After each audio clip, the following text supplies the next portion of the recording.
What's going on, YouTube? Make sure to like, subscribe, and comment so as always we can move the chains. All 8 of the XFL teams have started to scrimmage against each other. There are 4 mock scrimmage games between the teams. It was just a half of football and an overtime period. I'm taking what the coaches said and from what we saw on the social media platforms to give you insight on these scrimmages and where each team is. Let's start off with New York and Washington. Kevin Gilbride said that basically his team is in good position, especially offense, but he's highlighting that things need to be tightened up and that the Guardians need more discipline. As always, discipline is very important in football, and although there are problems, he thinks that his squad can fix it. Consistency in football is always key. There's some snippets from Matt McGloin making some nice passes. They did force turnover, and I think that the New York Guardians are poised to have a great season this year. Now let's move on to the defenders. Hamilton sees confidence in his squad, and there are a lot of things to take away from first scrimmage. As always, there's room to grow, but for the defenders, both quarterbacks got to play. We saw Cardell Jones, he threw a pick 6, but we did see Tyree Jackson, the man with the huge frame and big arm. He got to use his legs and run for a touchdown, so that was nice to see. Obviously, room for improvement, but both teams played well in their opening scrimmage. Let's move on to Tampa Bay versus Seattle. We'll start off with the Vipers. Although drafted as a running back, Quentin Flowers took snaps as a signal caller. Yes, he is a quarterback, and it looked like he was solid. Aaron Murray threw an interception, so we'll see how this battle plays out. Personally, I like Quentin Flowers because of his mobility and dual threat qualities, and we saw him throw a very nice touchdown pass. Let's move on to the Dragons. Brandon Silvers was dropping dimes, and Keenan Reynolds had a really nice touchdown catch. The defense also forced turnovers.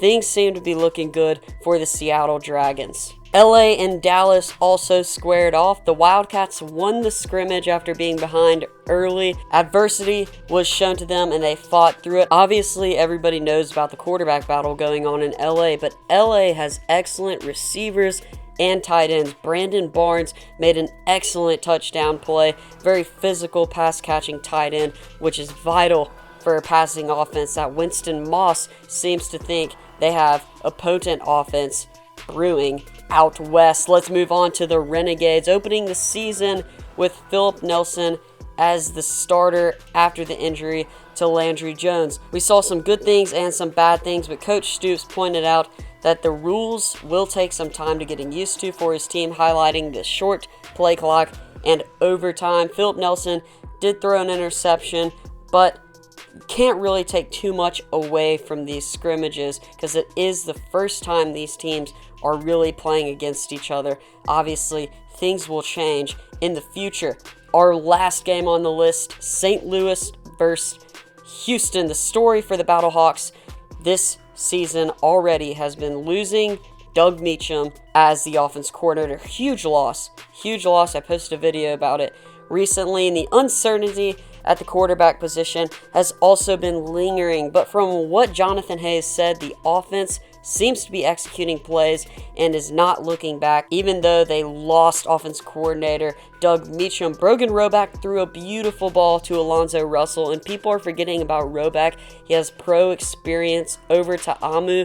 We'll see how this battle plays out. Honestly, I would not be surprised if Brogan Roback got the starting snaps as the Battlehawks quarterback come week 1. For Houston, I'm going to say one thing you need to look out for. Sammy Coates at wide receiver. He's a beast. He was a beast at Auburn. He played with the Pittsburgh Steelers.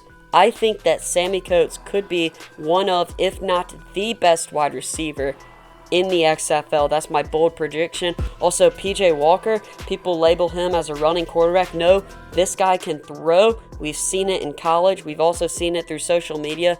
He can drop dimes. He can get the ball where it needs to. And guess what? He can get Sammy Coates the ball. Let me know what you think down below in the comments section. Which team are you most excited for? Which quarterback battle are you most excited for? Thanks for watching the End Zone. Make sure to like, subscribe, and comment as always so we can move the chains.